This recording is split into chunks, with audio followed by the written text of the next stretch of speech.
Amis, bonjour à tous, on se retrouve aujourd'hui pour une nouvelle vidéo.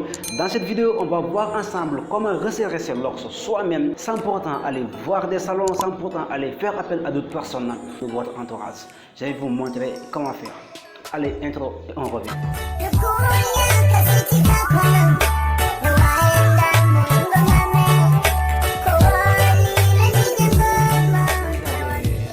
Beaucoup de questions concernant aussi la manière dont on serre les racines de l'ours. Certains me disaient même c'est un peu rapide la manière dont je tournais les vidéos. Donc je ferai mieux de ralentir la vidéo pour leur permettre eux-mêmes de pouvoir resserrer les locks eux-mêmes. Du coup, je suis resté pendant très longtemps.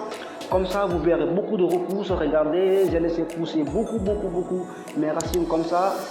On peut les resserrer ensemble. Voilà, on va essayer d'attacher les cheveux pour que les autres locks ne nous dérangent pas. Ok, c'est bon. Maintenant, on va prendre les locks qui sont devant. On va essayer de prendre celui-là qui est tout à fait en bas. Voilà, là je pense que c'est clair. Et si vous regardez bien, vous verrez il y a beaucoup d'espace. Ok, c'est la méthode du crochet.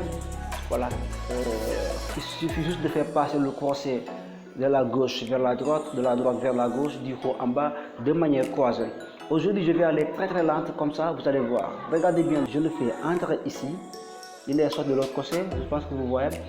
Pour ceux qui veulent connaître le numéro du crochet, j'ai le numéro 3.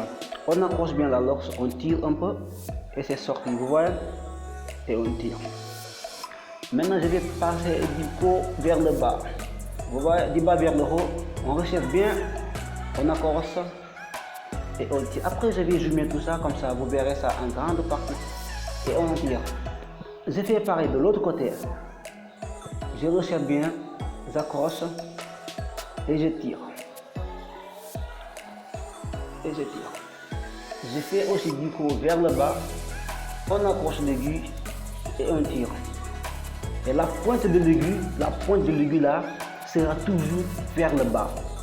Vers le bas. Mais si vous le tournez vers le haut, ça ne pourra pas ressortir. Vous le tournez vers le bas comme ça et on le fait entrer. Vous voyez, on accroche et on tire. Et maintenant, on va aller vers la dernière partie. Alors, on accroche et on tire. Là, c'est serré hein? Et ça fait mal. Voilà. Et on tire.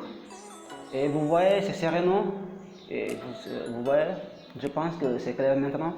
On va essayer de prendre aussi une autre loque qui est aussi devant. Je prends celui-là qui est ici, tout à fait devant. Je vais essayer de me mettre de profil comme ça. Ça va vous permettre de mieux voir. Et vous voyez, il y a énormément de repousses. Est-ce que vous voyez? Voilà. On fait entrer l'aiguille, on serre, on accroche la loque et on tire. J'espère que vous voyez bien. On fait rentrer vers le bas, on accroche bien la loque et on tire. Je suis désolé, il y a beaucoup de bruit à côté parce qu'aujourd'hui c'est dimanche. Il y a mes frères chrétiens qui sont de l'autre côté. Ok. On fait aussi passer du gauche vers la droite, du haut vers en bas. C'est à vous de voir comment vous passez l'aiguille. En tout cas, vous le faites de manière croisée. Voilà. Et si vous faites ça d'une seule côté, de la gauche vers la droite, de la gauche vers la droite, bon, vous n'aurez pas ce que vous devriez avoir. Pourtant, c'est simple. Voilà. Pour ceux qui n'ont pas compris, vous pouvez me poser des questions concernant ça. Il y a beaucoup de méthodes pour resserrer les racines des locks. Parce qu'au Sénégal, la méthode la plus utilisée, c'est la méthode du fil noir. Voilà, beaucoup de personnes utilisent le fil noir parce qu'ils ne savent pas manier l'aiguille. Pour mieux avoir mieux manier l'aiguille, il faut avoir une bonne maîtrise. Voilà, une bonne maîtrise de soi-même, de la technicité. Voilà, ça demande beaucoup de maîtrise. Hein. Quant à moi, bon, j'ai maîtrisé maintenant l'aiguille, j'ai pas besoin du fil noir. Dans mes locks, il n'y a pas de fil noir, il n'y a que des... j'ai passé l'aiguille parfois et j'ai fait des nattes.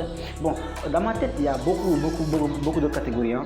Il y a des locks que j'ai passé l'aiguille, il y a des locks que j'ai fait avec l'interlocking, il y a des locks que j'ai fait avec des nattes. Et maintenant, j'ai fait avec la méthode du crochet. Je pense que comme ça, on va prendre une autre lock qui est tout à fait devant. Voilà, celui-là. Je pense là, c'est clair. Je vais essayer d'orienter la caméra un peu. Voilà, on prend celui-là. Vous voyez, non? Je pense que c'est clair, non? Voilà. On fait rentrer l'aiguille ici. C'est bon? On accroche la lox et on tire. C'est bon? On fait du bas vers le haut. On accroche la lox et on tire. Je pense que c'est bon. Vous voyez? Il faut aussi enrouler en même temps les cheveux qui sont autour de la lox. On fait rentrer de la gauche vers la droite. On tire. C'est bon, non? On fait aussi. Moi, je veux que cette lox soit de ce côté-là. Je vais terminer du haut vers le bas. Ça commence à devenir un peu serré, hein? Mais ça fait mal, mais ça vaut la peine aussi. Voilà. Et je tire. C'est comme ça, cette lox, vous voyez. Les autres sont couchés comme ça. Et celui-là, c'est facile, tu le fais comme ça, il va rester. T'as pas besoin de l'orienter autre chose. Je pense que maintenant c'est clair, vous voyez comment c'est serré. Voilà. Ok. Je vais encore resserrer ça, mais ça va faire mal. Je vais voir s'il n'y a pas assez, un peu d'espace. Voilà, il y a un peu d'espace. Ok. Les accroche. Et je tire. Voilà. Ça fait mal, mais ça passe. Je pense que maintenant c'est clair. Si vous voulez, on va prendre une autre lox. Voilà, d'ailleurs j'ai une petite loque ici parce qu'auparavant les cheveux qui étaient ici, j'ai rasé ces cheveux, mais maintenant j'ai décidé de ne pas raser les cheveux qui étaient ici. Je les ai laissés pousser, c'est la raison pour laquelle j'ai des différences de loques. Mais après je vais réguler ça, bon peut-être au fil du temps ils auront la même mouche, je sais pas, voilà, je sais pas comment faire, peut-être le prolonger un peu. Mais de toute façon, je compte le laisser comme ça, il va repousser lui-même, voilà. D'accord. Maintenant on va prendre une autre loque à côté. Ok. Je pense que c'est tout, comme ça vous pouvez comprendre. Pour ne pas faire une longue vidéo, on va essayer de couper la vidéo, après on reviendra pour la suite. Voilà, c'est fini comme vous le voyez. Tout est fini, tout qui commence bien, tout qui termine bien. Ça fait très mal, hein. Ok, je vais essayer de rapprocher la caméra un peu là. Comme ça vous allez voir. Là, vous voyez tout ça. Voilà. Ok. Bon, ça fait très mal, mais c'est joli, hein. Attendez, je vais essayer de soulever un peu la caméra vers le haut pour vous permettre de vous profiter pleinement. J'espère que vous voyez bien. Voilà. Après, je vais utiliser certains produits. Quant à moi, je n'utilise pas des produits cosmétiques, j'ai des produits naturels à base d'aloe vera que j'ai fabriqué moi-même. Voilà. À base du beurre de karité, il y a le myrrhe que j'utilise aussi, l'huile d'amande, l'huile d'avocat, l'huile de coco. Okay. Je pense que maintenant c'est clair, hein?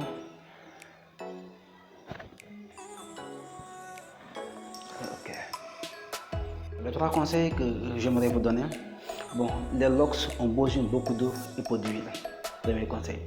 Deuxième conseil, quand vous utilisez les shampoings, quand vous lavez vos locks, utilisez de l'eau chaude. Parce que l'eau chaude va permettre de débousser, de désinfecter et d'enlever toutes sortes d'huiles qui se trouvent au niveau des locks. L'eau chaude va vous permettre de débousser les pores au niveau de la tête et comme ça va favoriser la poussée des cheveux de manière efficace. Parce que l'eau chaude va débousser les pores et ainsi de suite. Troisième conseil, utilisez aussi l'aloe vera. L'aloe vera fait partie des plantes les plus complètes. L'aloe vera permettra aussi d'hydrater les cheveux parce que les cheveux ont besoin de nourriture comme vous mangez. Voilà, les cheveux ont besoin d'être hydratés. C'est tout pour les conseils d'aujourd'hui. À la prochaine vidéo. Ciao.